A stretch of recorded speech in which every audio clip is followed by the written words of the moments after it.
जय श्री कृष्ण। नमस्कार दर्शक बंधु, माधव पवित्र वाणी राशिफल कार्यक्रम में आपण मानक स्वागत। प्रिय दर्शक बंधु, आज आम जाना टैरोट कार्ड माध्यम 12टी राशि राशिफल प्रथम मेष राशि ठारू आरंभ करी मीन राशि पर्यंत। ता पूर्व मोर प्रिय दर्शक बंधु आसतु जाना आज दिनचर्या कार्यक्रम संपर्क। आज श्री शिवानंद जयंती श्रावण मास बा कर्कट मासर 24 दिन अगस्ट मासर 8 तारीख शुक्रवार। आज चतुर्दशी 21 दंड 5 दिबा 2:52 मिनिट पर्यंत। आज उत्तराषाढ़ नक्षत्र 23 दंड 24 दिबा 2:48 मिनिट पर्यंत। आज प्रीति जोग।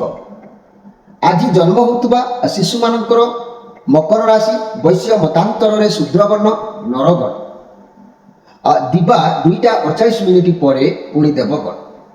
आउ आज मृत्यु व्यक्तिर दिबा 2:48 मिनिट मध्य एक पाद पुष्कर दोष फल वंश आय। तेणु होमादि शांति अन्न वस्त्र स्वर्ण मृतकांश दान। आज चतुर्दशी श्राद्ध। आज निषिद्ध खाद्य कहले बीरी भोजन निषेध। दिबा 2:52 मिनिट पर आमिष भोजन मध्य निषेध। विविध कार्यक्रम शरण पंचक चलुछि। आज जदि अशुभ बेला काल बेला विषय आम जाना तेणु मन रखु। दिबा 8:07 मिनिट पर 10:54 मिनिट मध्य। काल रात्रि कहले 8:59 मिनिट पर 10:21 मिनिट मध्य। आउ आज शुभ बेला बा अमृत जोग प्रातरु दिबा 7:13 मिनिट मध्य। 8:05 मिनिट पर 10:37 मिनिट मध्य। 1:14 मिनिट पर 2:58 मिनिट मध्य। तेबे रात्रि 6:58 मिनिट पर माहिंद्री जोग कथा जदि आम कहवा मोर प्रिय दर्शक बंधु रात्रि 11:48 मिनिट पर 12टा बा 1:28 मिनिट मध्य। तेबे प्रिय दर्शक बंधु आम वर्तमान कार्ड मध्य 12टी कार्ड आम निश्चित भाव में संग्रह करवा। 12टी कार्ड रे 12टी राशि संपर्क में आम निश्चित जाना। ता पूर्व आपण मानी एक विशेष सूचना अच्छी। आपण मैंने ये सूचना को निश्चित भाव में मुझे प्रथम कहूँ पुणी आवश्यक है मुझे शेष भी कहीपे किंतु ये सूचना को आप शुणा जानवा आवश्यक अच्छी। मुझे कौ सूचना विषय कहि ना लक्ष्मी कलश विषय। दारिद्र्य दूरीकरण जो मैंने स्थापन करने को चाहते लक्ष्मी कलश को जोगाजोग करें। आउ जो मैंने जोगाजोग आगुरी करते जो मैंने नूतन भाव में स्थापन करने को चाहते जो मैंने पूर्व स्थापन बहुत दीर्घ दिन धरिकी वर्ष वर्ष धरिकी कौन कारणवशत जदि असुविधा से होता है जोगाजोग करूँ। भाद्रव मास दिजा नक्षत्र समय पाखे आसला। लक्ष्मी कलश आपण मान हित निमंते दारिद्र्य दूरीकरण हाथ छड़ा करूँ ना। स्क्रीन उपर नंबर अच्छी प्रति संध्यारे आपण माने जोगाजोग करेंगे। ये लक्ष्मी कलश आपरे केते दिन थी धनर अभाव आपठार केवे जना भी पड़ो ना। जिते जहाँ चाहिए धन लक्ष्मी आपण पाखे निश्चित रे। ये आज कथा नुह। आज को 5 वर्ष हम 10 वर्ष हम बहुत लोग यहाँ उपयोग कर प्रति वर्ष को थे लेखा ये जोग आसी था। ये जोग अनेक लोक को बराद करने को पड़ता है। तेणु आपने जोगाजोग करेंगे। आज जो मैंने जोगाजोग करते समय उपनीत होती यथाशीघ्र पेपर मध्यम जोगाजोग करेंगे। आसतु आम कार्ड मध्यम 12टी कार्ड संग्रह करवा। जय श्री कृष्ण। अगस्ट मास 8 तारीख शुक्रवार कौन आसूची 12टी राशि राशिफल। प्रथमे मेष राशि।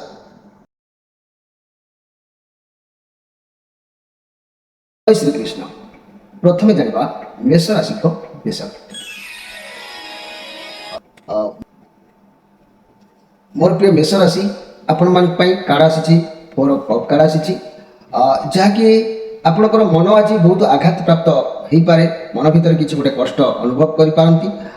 देह को जोटा को बाधिला पर हो पारे। देह को कष्ट लगी पारे। से कौन से आघात कारण हो कि अर्थ अभाव को नहीं हो कौन समस्या को लेकिन किसी ना कि गोटे प्रोब्लेम आपणकर देखादेव जहाँकि आपण शरीर को एक कष्ट अनुभव हम।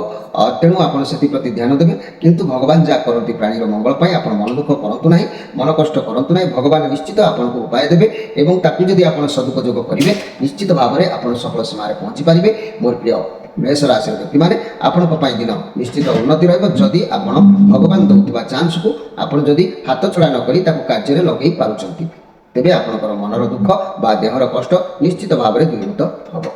ତେବେ ମନେ ରଖନ୍ତୁ ମୋର ପ୍ରିୟ ମେଷ ରାଶି, ପ୍ରତି ପଦରେ କଖାରୁ ଖାଇଲେ ଦେହରେ ବ୍ରଣ ହୁଏ। ଆଜିକାଲି ଯୁବପିଢ଼ିମାନେ, ଯୁବକମାନେ, ଯୁବତୀମାନେ ଏଗୁଡ଼ାକ ଜାଣିବା ଦରକାର, ତା ନହେଲେ ମୁହଁ ଖରାପ ହେଇପାରେ, ଦେହରେ ବ୍ରଣ ମଧ୍ୟ ବାହାରିପାରେ। ତେଣୁ ପ୍ରତି ପଦରେ କଖାରୁ କେବେ ଖାଆନ୍ତୁ ନାହିଁ। ଏବେ ଆସନ୍ତୁ ଦେଖିବା ବୃଷ ରାଶିଙ୍କ ବିଷୟ। ମୋର ପ୍ରିୟ ବୃଷ ରାଶି, ଇଏ ଆପଣଙ୍କ ପାଇଁ ଯେଉଁ କାର୍ଡ଼ ଆସିଛି 5 ଅଫ୍ ପେଣ୍ଟାକ୍ଲସ୍ କାର୍ଡ଼ ଆସିଛି, ଯାହାକି ଏଇ ଯେଉଁ କାର୍ଡ଼ ଇଏ ଗୋଟେ ସମସ୍ୟା ବହୁଳ କାର୍ଡ଼ ହେଇଥାଏ। ତେବେ ମୋର ପ୍ରିୟ ବୃଷ ରାଶିର ପ୍ରିୟ ବନ୍ଧୁମାନେ, ଆପଣମାନଙ୍କ ହାତରୁ କିଛି ଅର୍ଥ ସମସ୍ୟା ପାଇଁ, ସ୍ୱାସ୍ଥ୍ୟ ସମସ୍ୟା ପାଇଁ, କୌଣସି କାର୍ଯ୍ୟ ପାଇଁ ହାତରୁ ଯାଇପାରେ।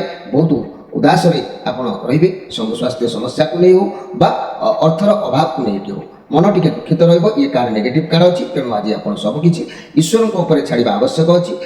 କାହିଁକି ନା କେହି ଏମିତି ବି ଆପଣଙ୍କ ସହିତ ଆଜି ପ୍ରତାରଣା କରିବାର ଯୋଗ ଦେଖାଦେଉଛି। ଏମିତି କେହି ଆପଣଙ୍କ ସହିତ କପଟ, ଛଳନା, ପ୍ରତାରଣା ଏସବୁ ଆଜି ଆପଣଙ୍କ ସହିତ କିଛି ଗୋଟେ ଉପାୟ ଏମିତି ଘଟିପାରେ। ସେଥିପ୍ରତି ଆପଣ ସଜାଗ ରହିବେ। ମୋର ପ୍ରିୟ ବୃଷ ରାଶି, ଆଜି ହାତେ ମାପି ଚାଖଣ୍ଡେ ଚାଲିବା ଆବଶ୍ୟକ ଅଛି। ଲୋକ ଚିନି କଥା ହେବା, ମିଶିବା ଆବଶ୍ୟକ ମଧ୍ୟ ଅଛି। ତେଣୁ ଆଜି କେୟାରଫୁଲ୍ ଭାବରେ ସମୟ କରନ୍ତୁ। କିଏ ଆପଣଙ୍କ ସହିତ ଛଳ କପଟ କରି ପ୍ରତାରଣା କରିପାରେ, ସେଥିପ୍ରତି ଆପଣ ମଧ୍ୟ ସଜାଗ ରୁହନ୍ତୁ। ତେବେ ଏହି ବୃଷ ରାଶି ବ୍ୟକ୍ତିମାନେ ମନେ ରଖନ୍ତୁ, ଦ୍ୱିତୀୟା ତିଥିରେ ବାଇଗଣ ଖାଆନ୍ତୁ ନାହିଁ। ଅବୃଦ୍ଧ ରୋଗ ହୋଇଥାଏ, ତେଣୁ ଦ୍ୱିତୀୟା ତିଥିରେ କେବେ ବି ବାଇଗଣ ଭୋଜନ କରିବା ପାଇଁ ଚେଷ୍ଟା କରନ୍ତୁ ନାହିଁ। ଏବେ ଆସନ୍ତୁ ଦେଖିବା ମିଥୁନ ରାଶିଙ୍କ ବିଷୟରେ। ମୋର ପ୍ରିୟ ମିଥୁନ ରାଶି, ଏ ଯେଉଁ କାର୍ଡ଼ ଆସିଛି ମ୍ୟାଜିସିଆନ୍ କାର୍ଡ଼ ଆସିଛି, କିନ୍ତୁ ଏ ସ୍ଥିତି କହୁଛି, ଆଜିର ଏ ସ୍ଥିତିକୁ ଅନୁଧ୍ୟାନ କଲେ ଯାହା ଜଣାପଡ଼ୁଛି ଆପଣଙ୍କ ଲାଇଫରେ କିଛି ଗୋଟେ ପରିବର୍ତ୍ତନ ଯୋଗ ଦେଖାଦେବ। ହଠାତ୍ ଶାନ୍ତ, ମନେ କରନ୍ତୁ ଆପଣ ଶାନ୍ତ ଅଛନ୍ତି, ହଠାତ୍ କ୍ରୋଧାନ୍ୱିତ ହୋଇପାରନ୍ତି, କିମ୍ବା ଆପଣ ମନ୍ଦ ଖରାପ ଉଦ୍ଦେଶ୍ୟରେ ଅଛନ୍ତି, ହଠାତ୍ ପରିବର୍ତ୍ତନ ଗୋଟେ ହେଇପାରେ। କିମ୍ବା ଆପଣଙ୍କ ପାଖରେ ଅର୍ଥ ନାହିଁ, କୌଣସି କାରଣବଶତଃ ମଧ୍ୟ ଅର୍ଥ ଆପଣଙ୍କ ହାତକୁ ଆସିପାରେ। ଆଶ୍ଚର୍ଯ୍ୟ ପ୍ରକାର କିଛି ଗୋଟେ ଘଟଣା ପରିବର୍ତ୍ତନକୁ ଦେଖା ଦେଇପାରେ ଏହି ମ୍ୟାଜିସିଆନ୍ କାର୍ଡ଼। ତେଣୁ ମୋର କହିବାର କଥା, ଆଜି ଏ କାର୍ଡ଼ର ଯାହା ସୂଚନା ମିଳୁଛି, ଆପଣ ବିବାଦରେ, କୌଣସି ବିବାଦରେ ଆଜି ମୁଣ୍ଡ ଦିଅନ୍ତୁ ନାହିଁ, ବିବାଦରେ ଲିପ୍ତ ରୁହନ୍ତୁ ନାହିଁ, କୌଣସି ବୃଥା ମନ୍ତବ୍ୟ କାହାକୁ ଦିଅନ୍ତୁ ନାହିଁ, କାହାର ବୃଥା ମନ୍ତବ୍ୟରେ ଆପଣ ମଧ୍ୟ ଶ୍ରବଣ କରିବା ପାଇଁ ସମୟ ମଧ୍ୟ ଦିଅନ୍ତୁ ନାହିଁ। ତେଣୁ ଆଜି ଦିନ ଈଶ୍ୱରଙ୍କ ଉପରେ ନିର୍ଭର କରି ଆପଣଙ୍କ ନିଜ କର୍ମ ଉପରେ ଧ୍ୟାନ ଦିଅନ୍ତୁ। ଘରେ ଦ୍ୱନ୍ଦ୍ୱ କଳି ଭିତରେ ଆଜି ମୁଣ୍ଡ ରଖନ୍ତୁ ନାହିଁ। ଯେହେତୁ ଇଏ ଆଜିର ଯୁଗ, ଏ ଯେଉଁ ମ୍ୟାଜିସିଆନ୍ର ରୂପ, ଯେଉଁ ବିଚିତ୍ର ରୂପ ଆଜି ଆସିଛି, ଏ ବିବାଦରେ ଲିପ୍ତ ଆପଣ କୌଣସି କାରଣବଶତଃ ହେଇପାରନ୍ତି। ମୁଁ କହିଲି ଯେ ହଠାତ୍ କିଛି ପରିବର୍ତ୍ତନ ହେଇପାରେ, ସେ ଭଲ ପରିବର୍ତ୍ତନ ହେଉ, ଅଇଦର ମନ୍ଦ ପରିବର୍ତ୍ତନ ବି ହେଉ। ଧନ ନାହିଁ, ହୁଏତ ଧନ ଆସିପାରେ, କିମ୍ବା ଧନ ଅଛି, କୌଣସି କାରଣବଶତଃ ମଧ୍ୟ ଖର୍ଚ୍ଚ ଆପଣ କରିପାରନ୍ତି। ପାୱାର ଗୋଟେ ସ୍ୱତନ୍ତ୍ର ଆପଣଙ୍କ ଭିତରେ ଜାଗ୍ରତ କରାଇବ। ଅନଲିମିଟେଡ୍ ଗୋଟେ ପାୱାର ଆପଣଙ୍କ ପାଖରେ ସ୍ୱତନ୍ତ୍ର ଭାବରେ ରହିବ। ଆପଣ ଚାହିଁବେ ବିବାଦରେ ଆଗଭର ହେବା ପାଇଁ, କିମ୍ବା ଆପଣ ଚାହିଁବେ ଖର୍ଚ୍ଚ କରିବାରେ ଆଗଭର ହେବା ପାଇଁ, ଆପଣ ଚାହିଁବେ ମୋ ପାଖରେ ଅର୍ଥ ନାହିଁ, ମୁଁ ଏହା କରିକି ଅର୍ଥ ଇନକମ୍ କରିପାରିବି, ଏମିତି କିଛି ବିଚିତ୍ର ବିଣା ଟାଇପ୍ର କାର୍ଯ୍ୟ ଆପଣଙ୍କର ଆଜି ମାନେ ସାମ୍ନାକୁ ଆସିପାରେ। ତେଣୁ କେୟାରଫୁଲ୍ ଭାବରେ ରୁହନ୍ତୁ। ଆଜି ଦିନକୁ ଈଶ୍ୱରଙ୍କୁ ବା ନିଜର ଇଷ୍ଟ ଦେବତାଙ୍କୁ ବା ନିଜର ଆରାଧ୍ୟ ଦେବତାଙ୍କୁ ସ୍ମରଣ କରି ସମୟକୁ ଅତିବାହିତ କରିବାକୁ ଦିଅନ୍ତୁ। ତେବେ ମୋର ପ୍ରିୟ ମିଥୁନ ରାଶିର ବ୍ୟକ୍ତିମାନେ, ଆପଣମାନଙ୍କୁ ମୁଁ କହିବାକୁ ଚାହୁଁଛି ଆଜିର ସ୍ପେଶାଲ କାର୍ଯ୍ୟକ୍ରମରେ, ତୃତୀୟାରେ ପୋଟଳ ଭୋଜନ କଲେ ବାତ ରକ୍ତ ମାନେ ରୋଗ ଜାତ ହୁଏ। ତେଣୁ ତୃତୀୟା ତିଥିରେ ପୋଟଳ କେବେ ଭୋଜନ କରନ୍ତୁ ନାହିଁ। ଏବେ ଆସନ୍ତୁ ଦେଖିବା କର୍କଟ ରାଶିଙ୍କ ବିଷୟରେ। ମୋର ପ୍ରିୟ କର୍କଟ ରାଶିର ବ୍ୟକ୍ତିମାନେ ଧ୍ୟାନ ଦିଅନ୍ତୁ। ଆପଣଙ୍କ ପାଇଁ କାର୍ଡ଼ ଆସିଛି କିଙ୍ଗ ଅଫ୍ କପ୍ କାର୍ଡ଼ ଆସିଛି। ବହୁତ ସୁନ୍ଦର କାର୍ଡ଼ ଅଛି। ଆପଣ ବହୁତ ଶକ୍ତିଶାଳୀ ଆଜି ଅନୁଭବ କରିବେ, ବହୁତ ଟ୍ୟାଲେଣ୍ଟ ରହିବେ। ପ୍ରତ୍ୟେକ କାର୍ଯ୍ୟକୁ ଆପଣ ଜୋସ୍ ରଖି କାର୍ଯ୍ୟ କରିବାକୁ ଆଗଭର ହେବେ। ସବୁ କାର୍ଯ୍ୟକୁ ପ୍ରସ୍ତୁତ ଅଛନ୍ତି ଆପଣ ହ୍ୟାଣ୍ଡେଲ୍ କରିବା ପାଇଁ। ତେଣୁ ଇଏ ପଜିଟିଭ୍ କାର୍ଡ଼ ଅଛି। ଆପଣଙ୍କର ଘର ପରିବାର ଦାମ୍ପତ୍ୟ ଜୀବନ ବହୁତ ଭଲ ରହିବ। ରିଲେସନ୍ ପାର୍ଟନରଙ୍କ ସହିତ ଆଖପାଖ ଜାଗାକୁ ବୁଲିବା କିମ୍ବା ଟାଇମ୍ ସ୍ପେଣ୍ଡ କରିବା, ଏସବୁ ଆଜି ଆପଣଙ୍କ ଠାରେ ପରିଲିଖିତ ହେବ। ବ୍ୟବସାୟୀମାନେ କିଛି ମାଲପତ୍ର କିଣିବା ପାଇଁ ହୁଏତ ଦୂରଯାତ୍ରା ଆଜି କରିବାର ଯୋଗ ଦେଖାଦେଉଛି। ଇଏ କିଙ୍ଗ ଅଫ୍ କପ୍ କାର୍ଡ଼ ଆସିଛି, ଅର୍ଥାତ୍ ଆପଣଙ୍କୁ ଆଜି ସମ୍ମାନ ନିଶ୍ଚିତ ମିଳିବ। ସମ୍ମାନ ପ୍ରାପ୍ତିର ଯୋଗ୍ୟ ଆପଣ ଆଜି। ପ୍ରତ୍ୟେକ ବ୍ୟକ୍ତି ଆପଣଙ୍କ ମଧ୍ୟ ଉଚ୍ଚିଷ୍ଟ ସମ୍ମାନ ଆପଣଙ୍କୁ ପ୍ରଦାନ କରିବେ। ଆପଣଙ୍କର ସମୟ ଆଜି ପାଇଁ ନିଶ୍ଚିତ ବହୁତ ସୁନ୍ଦର ସମୟ ଅଛି, ସୁନ୍ଦର ଦିନ ଆପଣଙ୍କ ପାଇଁ ଅଛି। ତେବେ ମୋର ପ୍ରିୟ କର୍କଟ ରାଶିର ବ୍ୟକ୍ତିମାନେ, ଆପଣମାନେ ମନେ ରଖନ୍ତୁ, ଚତୁର୍ଥୀ ତିଥିରେ ମୂଳା ଖାଇଲେ ଆମବାତ ରୋଗ ହୋଇଥାଏ। ତେଣୁ ଚତୁର୍ଥୀ ତିଥିରେ କେବେ ମୂଳା ଭୋଜନ ଆପଣମାନେ କରନ୍ତୁ ନାହିଁ। ଏବେ ଆସନ୍ତୁ ଦେଖିବା ସିଂହ ରାଶିଙ୍କ ବିଷୟରେ। ମୋର ପ୍ରିୟ ସିଂହ ରାଶି, ଆପଣଙ୍କ ପାଇଁ କାର୍ଡ଼ ଆସିଛି ଦ ଚ୍ୟାରିଅଟ୍ କାର୍ଡ଼। ଇଏ କେତୁଙ୍କର କାର୍ଡ଼ ଅଛି। ଆପଣଙ୍କ ପାଖରେ ବହୁତ ଶକ୍ତି ଆଜି ରହିବାର ଯୋଗ ଦେଖାଦେଉଛି। ଯାହା ବି ହେଉନା କାହିଁକି ଗୋଟେ ଅର୍ଥର ଶକ୍ତି ହେଇପାରେ। ଆପଣଙ୍କ ହାତକୁ କିଛି ଟଙ୍କା ଆସିବାର ଯୋଗ ଦେଖା ଦେଇପାରେ।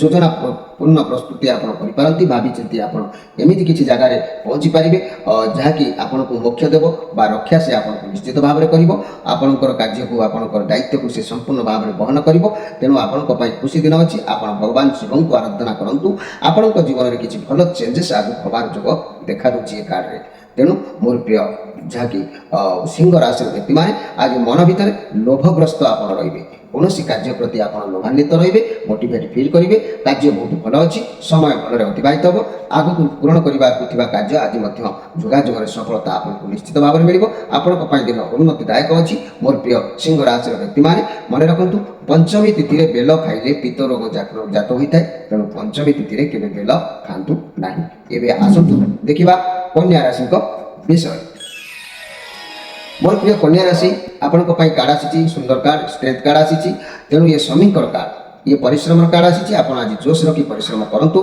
प्रत्येक कार्य को आप अवहेला करूँ ना कारण स्वामी कार्ड आसी दृष्टि आपंक अच्छी आप जहाँ कर्म अवहेला करेंगे तार फल आपको मिले तेणु कर्म करना फल पाई प्राणीता अवश्य भुंजई तेणु आप स्वकर्म करूँ कर्म आप लिप्त रुहतु से गृहिणी मानक जदि कहवा ताले गृह कर्म हो पिला सेवा चर्चा हो दायित्व बहन करवा हो पुरुष मान कथा कहवा जदि जेकोसी कर्म को जाइए कर्म आप दायित्व अच्छी आप संपूर्ण करने प्रयास जारी रखु अलस्वामी का मानने त्याग करने को प्रस्तुत रुहतु धर्म कर्म विचार करी आपको स्वामी भगवान निश्चित फल प्रदान करेंगे ए सन्देह करार किसी ना जदि भी किसी रोग थी कि हेल्थ प्रोब्लेम थी सी भी आपंकर ठीक हो आपंकर लाइफ पार्टनर आप सहित आज समय भल स्पेंड करेंगे बहुत बढ़िया दिन अच्छी तेणु दिन भल अच्छी जेहेतु श्रीचंद्र जोग रोचे श्रीचंद्र जोग कारण प्रत्येक कार्य आपको टे जगी रखी धीर स्थिर भाव में भावी चिंती कार्य करने आवश्यक अच्छी मोर प्रिय जहाँकि कन्या राशि व्यक्ति मैंने कन्या राशि व्यक्ति मैंने आपण मान मुझे कहवाक चाहूँगी षष्ठी तिथि निंब खाइले गंडमाल रोग होता है तेणु षष्ठी तिथि केवे भी निंब खातु ना गंडमाल रोग होता है एवं आसतु देखा जहाँकि तुला राशि विषय मोर प्रिय तुला राशि आपण विषय कहवा पूर्व मुझे आउ एक विशेष सूचना कार्यक्रम मुझे प्रथम कही मुझे कहूँ शेष कहि मोर प्रिय तुला राशि व्यक्ति मैंने मन रखु आगामी आसूची लक्ष्मी कलश दारिद्र्य दूरीकरण प्रति वर्ष मु लोक मान सेवा उद्देश्य प्रेरित करें तेणु लक्ष्मी कलशर उपयुक्त समय आसी जाइए दारिद्र्य दूरीकरण जो मैंने स्थापन करने को जोगाजोग पूर्व करते जो मैंने नूतन भाव में स्थापन करने को चाहूँगी आउ जो मैंने पूर्व स्थापन करी भी कौन कारणवश से असुविधा भी होता है ताले एवं जोगाजोग करूँ भाद्रव मास बीजा नक्षत्र समय जेहेतु पाखे आसला लक्ष्मी कलश आपण हित निमंते दारिद्र्य दूरीकरण हाथ छड़ा करूँ ना स्क्रीन पर नंबर अच्छी प्रति संध्यार जोगाजोग आपरेंगे तेणु जो मैंने पूर्व थे जो मैंने वर्तमान अच्छा जो मैंने जोगाजोग करते समस्त को आपण सूचना जनईदेवी तेरे आसतु मोर प्रिय तुला राशि व्यक्ति मान विषय जाना कार्ड आसी एस पेंटाक्लस कार्ड आसी किंतु रिभर्स कार्ड आसी कार्ड पूरा एक नंबर कार्ड किंतु रिभर्स कार्ड आसी जेहेतु आज आपणकर ये पॉजिटिव कार्ड थिला किंतु रिभर्स आसी आपणकर आज सबकि विफलतार परिणत देखा दे पारे सबकि ओलटा हो संभावना देखा दे पारे जो समस्या जो जिनस आशा रखिथे निराशर आस्था किसी देखा दे पारे मन भांगी जाई पारे जो दिगु अर्थ आसबार अच्छी प्रतिबंधक हो पारे जहाँ जुआड़ को आप जावाई चाहिए हे तो आपंकर विघ्न किसी हो पारे तेणु आज केयरफुल भाव में रुहतु जेहेतु ये रिभर्स कार्ड आसी आपण किसी अपव्यय हबार जोग देखा दे पारे जहाँकि आपण माने अर्थ आसवा परिवर्तन हे तो खर्च हो पारे किंतु आपणकर किसी लाभ उठेबा परिवर्तन किसी लॉस भी देखा दे पारे ये जहाँ भी हो जे जो टाइप अच्छा तार विपरीत भल जगार मंद उद्देश्य एमती आसपे कारण ये रिभर्स कार्ड जेहेतु अच्छी आपंपाई दिन आज सुइटेबल नुह तेणु आप भावी चिंती प्रत्येक कार्य करूँ कार सहित द्वंद्वकली करूँ ना दूर यात्रा निवृत्त रुहतु आपण मान कहवाक चाहूँगी सप्तमी ताल खाइले रक्तपित्त रोग हुए तेणु सप्तमी तिथि केवे आप ताल भोजन करूँ ना एवं आसतु देखा बिछा राशि विषय मोर प्रिय बिछा राशि आपण जो कार्ड आसी द हर्मिट कार्ड जहाँकि ये मंगलकर कार्ड अच्छी ये कार्ड प्रमाण करुच्ची आज कौन आपन को एक मार्गर आवश्यक अच्छी कौन कथा बुझीपार ना किए बुझेबा दरकार कौन जगह को आप जापार आपजा दरकार कि କୌଣସି କାର୍ଯ୍ୟ କରିପାରୁନାହାନ୍ତି, କାହାର ଆଶ୍ରୟ ନେବା ଦରକାର, ସାହସ ନେବା ଦରକାର, ଏସବୁ ଆପଣଙ୍କ ଭିତରେ ଆଜି ଦେଖାଦେବ। କାହିଁକି ନା ଆପଣ ଏଇ ବିଳମ୍ବ କାରଣରୁ ମଧ୍ୟ କାର୍ଯ୍ୟ ଆପଣ କିଛି କାର୍ଯ୍ୟ ହାନି ହୋଇପାରେ, ଯୋଗାଯୋଗ ଅଭାବ ହୋଇପାରେ, ସହାୟତା ଲୋଡ଼ିକି ମଧ୍ୟ ଯୋଗାଯୋଗ ନ କରିପାରନ୍ତି। ତେଣୁ ଇଏ କାର୍ଡ଼ କରିବା କଥା, କାହା ଇସାରାରେ ଚାଲନ୍ତୁ ନାହିଁ, କିନ୍ତୁ ଯୋଗାଯୋଗ ଜାରି ରଖନ୍ତୁ। କିଏ ଆପଣଙ୍କ ସହିତ ଗୋଟେ ହେଲ୍ପ କରୁ କିମ୍ବା ଆପଣଙ୍କ ସହାୟତା, ଆପଣ କାହା ସହାୟତାରେ ଗତି କରିବେ, ଏସବୁ ଆଜି ଆପଣଙ୍କ ଠାରେ ସମ୍ପୂର୍ଣ୍ଣ ଦେଖାଦେବ। ଘର ପରିବାର ଦାମ୍ପତ୍ୟ ଜୀବନରେ କିଛି ମଧ୍ୟମ ଧରଣ ରହିବ। ବ୍ୟବସାୟୀ, ମହାଜନ, ଗୁରୁଜନ ଅର୍ଥାତ୍ ଲାଇଫ୍ ପାର୍ଟନରଙ୍କର ପରାମର୍ଶ ନେବା କିଛି ଏ ବିଷୟରେ ଆବଶ୍ୟକତା ଅଛି। ବିଦ୍ୟାର୍ଥୀମାନେ ପରାମର୍ଶରେ ବିଦ୍ୟା ଅଧ୍ୟୟନ ମଧ୍ୟ କରିବେ। ତେଣୁ ଇଏ ତ ହର୍ମିଟ୍ କାର୍ଡ଼ ଅଛି। ଆଜି ଆପଣ ନିଜ ସହିତ ଟାଇମ୍ ସ୍ପେଣ୍ଡ କରିବେ। ନିଜେ ଏକଲା ସୁସ୍ଥ ସବଳ ମନରେ କିପରି ଭାବିବେ, କ'ଣ କରିବେ, କ'ଣ ନାହିଁ, ଏସବୁ ଚିନ୍ତାଧାରା ଆପଣଙ୍କ ମନକୁ ଆସିବ ମୋର ପ୍ରିୟ ବିଛା ରାଶିର ବ୍ୟକ୍ତିମାନେ। ତେଣୁ ଯାହା ବି ଆସୁନା କାହିଁକି ଆଜି ଆପଣଙ୍କ ଦିନ ଭଲ ନାହିଁ, ଯେହେତୁ କାର୍ଯ୍ୟରେ ଆପଣଙ୍କର ବିଘ୍ନ ଘଟିପାରେ, ହାନି ହୋଇପାରେ, ଲସ୍ ଦେଖାଇପାରେ, ସେଥିପ୍ରତି ଆପଣମାନେ କଣ୍ଟ୍ରୋଲ ରହିବା ଆବଶ୍ୟକ ଅଛି ମୋର ପ୍ରିୟ ଯାହାକି ବିଛା ରାଶିର ବ୍ୟକ୍ତିବିଶେଷ ମାନେ। ତେବେ ଆପଣମାନେ ମନେ ରଖନ୍ତୁ, ଅଷ୍ଟମୀ ତିଥିରେ ନଡ଼ିଆ ଖାଇଲେ ଅର୍ଜିନା ରୋଗ ହୋଇଥାଏ। ତେବେ ଅଷ୍ଟମୀ ତିଥିରେ କେବେ ବି ନଡ଼ିଆ ଭୋଜନ କରନ୍ତୁ ନାହିଁ। ଏବେ ଆସନ୍ତୁ ଦେଖିବା ଧନୁ ରାଶିଙ୍କ ବିଷୟରେ। ମୋର ପ୍ରିୟ ଧନୁ ରାଶି, ଆପଣମାନଙ୍କ ପାଇଁ କାର୍ଡ଼ ଆସିଛି 5 ଅଫ୍ ସୋର୍ସ କାର୍ଡ଼ ଆସିଛି। ଆପଣ ଆଜି ଅବଶ୍ୟ ଫେଲୁଅରର କିଛି ସମସ୍ୟା ଦେଖାଦେଉଛି। ଆପଣଙ୍କ ମନରେ ଯୋଗାଯୋଗର ଅଭାବ କିଛି ଦେଖାଦେଉଛି। ଆପଣଙ୍କ ସହିତ କିଏ ଚିଟିଂ କରିବାର ଯୋଗାଯୋଗ ଦେଖାଦେଉଛି, କାହା ସହ ଆର୍ଗୁମେଣ୍ଟ ହୋଇପାରେ। ଯଦି ଯୋଗାଯୋଗ ଆପଣ ଫେଲୁଅର ନ ହେଉଛନ୍ତି, ଯଦି ଯୋଗାଯୋଗରେ ଆପଣ ସମ୍ପୂର୍ଣ୍ଣ ଉଦ୍ଯୋଗୀ ରହୁଛନ୍ତି, ବୁଦ୍ଧି ବଳ ଖର୍ଚ୍ଚ କରି ଆପଣ ଯଦି ଠିକ୍ ଉପନୀତ ହେଉଛନ୍ତି, ଠିକ୍ ଉପଯୁକ୍ତ ସମୟରେ ଉପନୀତ ହେଉଛନ୍ତି, ତାହେଲେ ମୋର ପ୍ରିୟ ଧନୁରାଶି ବ୍ୟକ୍ତିମାନେ ଆପଣ ନିଶ୍ଚିତ ଆଜି ପ୍ରସନ୍ନତା ଅନୁଭବ କରିବେ। ଆଉ ଯଦି ଯୋଗାଯୋଗ ଆପଣଙ୍କର ଅଳସୁଆମୀ କିମ୍ବା ବିଳମ୍ବିତ କିମ୍ବା ଏସବୁ ହୋଇପାରେ, ତାହେଲେ ଫେଲୁଅର ହେବା କମ୍ପଲସରି। ମନି କ୍ୟାରିୟର କ୍ଷେତ୍ରରେ ଟେନସନ୍ ଆପଣଙ୍କର ଦେଖାଦେଇପାରେ। ବ୍ୟବସାୟ କ୍ଷେତ୍ରରେ କାହା ସହିତ ଯୁକ୍ତିତର୍କ ହୋଇପାରେ। ଫାଇନାନ୍ସିଆଲ ଇନଭେଷ୍ଟମେଣ୍ଟ ଆଜି କରନ୍ତୁ ନାହିଁ, ଲସ୍ ବି ଦେବା ଯୋଗ ଦେଖାଦେଉଛି। ତେଣୁ ନିଶା ଦ୍ରବ୍ୟ ଠାରୁ ଆପଣମାନେ ଦୂରେଇକି ରୁହନ୍ତୁ। ଯେଉଁମାନେ ନିଶା ଦ୍ରବ୍ୟ ସେବନ କରୁଛନ୍ତି ମୋର ପ୍ରିୟ ଧନୁରାଶିର ବ୍ୟକ୍ତିମାନେ, ଆପଣମାନଙ୍କ ପାଇଁ ମୁଁ କହିବାକୁ ଚାହୁଁଛି, ଆପଣମାନେ ଆଜି ଯଦି ଈଶ୍ୱର ଭଗବାନ ବା ଆପଣଙ୍କ ରାଶିର ଅଧିପତି ବୃହସ୍ପତିଙ୍କୁ ଓಂ ଗ୍ରୁଂ ବୃହସ୍ପତେ ନମଃ ଏ ମନ୍ତ୍ରକୁ ଆଜି 21 ଥର ଜପ କରିବେ। ଆପଣଙ୍କର ମନ ଆଜି ବହୁତ ପ୍ରସନ୍ନ ରହିବ, ଆପଣ ଖୁସି ରହିବେ। କିଛି କାର୍ଯ୍ୟ ପାଇଁ ମନ ଶାନ୍ତି ଅନୁଭବ କରିବ ନିଶ୍ଚିତ ଭାବରେ। ତା ନହେଲେ ଆପଣ ଅବହେଳା କଲେ ହୁଏତ ଆପଣ ଫେଲୁଅର ହୋଇପାରନ୍ତି, କାରଣ ଏ 5 ଅଫ୍ ସୋର୍ସ କାର୍ଡ଼ ଆପଣଙ୍କ ପାଇଁ ଅଛି। ତେବେ ଆଜିର ସ୍ପେଶାଲ କାର୍ଯ୍ୟକ୍ରମରେ ମନେ ରଖନ୍ତୁ, ନବମୀ ତିଥିରେ ଲାଉ ଖାଇଲେ ବାତ ଶ୍ଲେଷା ରୋଗ ହୋଇଥାଏ। ନବମୀ ତିଥିରେ କେବେ ଲାଉ ଖାଆନ୍ତୁ ନାହିଁ। ଏବେ ଆସନ୍ତୁ ଦେଖିବା ଯିଏକି ମୋର ପ୍ରିୟ ମକର ରାଶି ବ୍ୟକ୍ତିମାନଙ୍କ ପାଇଁ। এই ମକର ରାଶି ବ୍ୟକ୍ତିମାନଙ୍କ ପାଇଁ କାର୍ଡ଼ ଆସିଛି ଦ ଲଭର କାର୍ଡ଼। ବହୁତ ଟପ୍ ଲେବୁଲର କାର୍ଡ଼ ଆସିଛି, ବହୁତ ସୁନ୍ଦର କାର୍ଡ଼ ଆସିଛି, ଶୁକ୍ରଙ୍କର କାର୍ଡ଼ ଆସିଛି। ଯେହେତୁ ପ୍ରେମୀ ଯୁଗଳଙ୍କ ପାଇଁ ଏହା ଏକ ବହୁତ ମାନେ ଉଚ୍ଚସ୍ତରୀୟ କାର୍ଡ଼। ତେଣୁ ବ୍ୟବସାୟୀମାନଙ୍କ ପାଇଁ ଭଲ ଯୋଗାଯୋଗ ରହିବ। ଛାତ୍ରଛାତ୍ରୀମାନଙ୍କ ପାଇଁ ଉତ୍ତମ ବିଦ୍ୟାର ସମୟ ଆଜି ନିଶ୍ଚିତ ରହିବ। ତେଣୁ ଆପଣଙ୍କ ଉପରେ ନିଜ ଉପରେ ଆଜି ଅଧିକ କାମ କରିବେ। ଆପଣଙ୍କ ମାଇଣ୍ଡ ମନ ସବୁ ବାଲାନ୍ସରେ ରହିବ। କାର୍ଯ୍ୟକ୍ଷେତ୍ରରେ ସବୁ ଠିକ୍ଠାକ୍ ରହିବ। ଆପଣ କିଛି ବି ପରିବର୍ତ୍ତନ ଚାହିଁବେ, ବ୍ୟସ୍ତ ହେବା ଦରକାର ନାହିଁ। ଆପଣଙ୍କର କାର୍ଯ୍ୟ ନିଶ୍ଚିତ ଭଲ ରହିବ। ଏମିତି ଆଜି ଅପେକ୍ଷା କରିଥିବା କୌଣସି ସୂଚନା ପାଇଁ କିମ୍ବା କାର୍ଯ୍ୟର ପରିସମାପ୍ତିର ଲାଭ ପାଇଁ ଆଜି ଆପଣଙ୍କୁ ସୁସମ୍ବାଦ ପ୍ରାପ୍ତି ହୋଇପାରେ। କିଛି ଭଲ ଖବର ଆପଣଙ୍କ କାନକୁ ଆସିପାରେ। ଆପଣ କୌଣସି ଭଲ ଖବରକୁ ପ୍ରାପ୍ତ କରି ଆପଣ ଆଜି ଖୁସି ଅନୁଭବ କରିବେ। ଆପଣଙ୍କ ପାଇଁ ଦିନ ଆଜି ବହୁତ ବଢ଼ିଆ ଅଛି। ମୋର ପ୍ରିୟ ମକର ରାଶିର ବ୍ୟକ୍ତିମାନେ, ଆପଣଙ୍କ ଦିନ ବିନ୍ଦାସରେ ସମୟ ଆଜି ଅତିବାହିତ ହେବ। ଇଚ୍ଛା ଅନୁସାରେ କାର୍ଯ୍ୟ ସଫଳତା ନିଶ୍ଚିତ ପାଇବେ। ଆଉ ନିଶ୍ଚିତ ଭାବରେ କିଛି ନା କିଛି ଭଲ ଖବର ଆପଣଙ୍କ ମନକୁ ବା କାନକୁ ଆଜି ସ୍ପର୍ଶ ହେବ। ଆପଣ ଖୁସି ଅନୁଭବ କରିବେ। ତେବେ ଆଜିର ସ୍ପେଶାଲ କାର୍ଯ୍ୟକ୍ରମରେ ମନେ ରଖନ୍ତୁ, ଦଶମୀ ତିଥିରେ କଳମ ଶାଗ ଖାଇଲେ କାଛୁକୁଣ୍ଡିଆ ହୋଇଥାଏ। ତେଣୁ ଦଶମୀ ତିଥିରେ କଳମ ଶାଗ କେବେ ଭୋଜନ କରନ୍ତୁ ନାହିଁ। ଏବେ ଆସନ୍ତୁ ଦେଖିବା କୁମ୍ଭ ରାଶିଙ୍କ ବିଷୟରେ। ମୋର ପ୍ରିୟ କୁମ୍ଭ ରାଶି, ଇଏ ଆପଣଙ୍କ ପାଇଁ କାର୍ଡ଼ ଆସିଛି ଡେଥ୍ କାର୍ଡ଼ ଆସିଛି, ରାହୁଙ୍କର କାର୍ଡ଼ ଆସିଛି। ତେଣୁ ଆଜି ଆପଣଙ୍କର କିଛି ବି ଗୋଟେ କ୍ଷତି ହେବାର ଯୋଗ ଦେଖାଦେଉଛି। କୌଣସି କାର୍ଯ୍ୟରେ ବାଧାପ୍ରାପ୍ତ ହୋଇପାରେ, ମନକୁ ଆଘାତ ଲାଗିପାରେ। ତେଣୁ ଆଜି ଆପଣ ନିଶ୍ଚିତ ଭାବରେ କେୟାରଫୁଲ୍ ଭାବରେ ଟିକେ ସମୟକୁ ନିଅନ୍ତୁ। ଯେକୌଣସି କାମ ଆପଣ ଷ୍ଟାର୍ଟିଂ କରିବେ, ପ୍ରଥମରୁ ଆପଣଙ୍କୁ ଲାଗିବ ଆପଣ ଏ କାର୍ଯ୍ୟ କରିପାରିବେ କି ନାହିଁ। ଏମିତି ରିଲେସନ୍ କଥା କହିଲେ ବି ଆପଣଙ୍କ ରିଲେସନ୍ରେ ବହୁତ ଲଢ଼େଇ ଝଗଡ଼ା ହେବାର ସମ୍ଭାବନା ରହିପାରେ, ଯାହାକି ଆପଣଙ୍କୁ କେହି ଜଣେ ଅଲଗା ବି ମଧ୍ୟ ହେଇପାରେ। କିଛି ବି ବ୍ରେକଅପ୍ ନେଇପାରେ। ଯଦି ବି ସିଙ୍ଗଲ ଅଛନ୍ତି ତେବେ ସାମ୍ନା ବାଲାକୁ ମାଫ୍ କରିଦିଅନ୍ତୁ। ଆପଣଙ୍କ ଲାଇଫ୍ ପାର୍ଟନର ନିଶ୍ଚିତ ମିଳିଯିବ। ଯେହେତୁ ଆପଣଙ୍କ ପାଇଁ ଦିନ ଆଜି ଆଦୌ ଠିକ୍ ଲାଗୁନାହିଁ, ବହୁତ मंद उद्देश्य दिन रोचे आप लाइफ में किसी गोटे चेंजेस होगा जो आज देखा दूसरी मोर प्रिय जहाँकि कुंभ राशि व्यक्ति मैंने आज ये कथा को गंभीर भाव में नियंतु कहीं कौन जदि दूरयात्रा करार अच्छी आज करूँ ना जदि जानवाहन किसी गति करार अच्छी करूँ ना कार्य सहित द्वंद्व करी करूँ ना निज वचन उपर लगाम लगातु एवं लोक सहित आज कथा हवा कम करूँ आज दिन को दिन बाटर जावाक दिंतु ईश्वर को शरणात्मन रुहतु मोर प्रिय कुंभ राशि व्यक्ति मैंने आज आपण शनि देवता नाम 21 थर आपण राशि अधिपति जेहेतु से आपण शनि देवता नाम ओम सं शनिश्चराय नम ये मंत्र को 21 बार जप करंतु ओम नमः शिवाय ये मंत्र को मध्य 21 थर जप करंतु या कले निश्चित भाव में आपंकर किसी खंडन हम आउ कार्य बाधा प्राप्त होता समय किंतु आपंकर निश्चित भाव में दूरीभूत हम मोर प्रिय कुंभ राशि व्यक्ति मैंने तेरे ये कुंभ राशि व्यक्ति मैंने मन रखु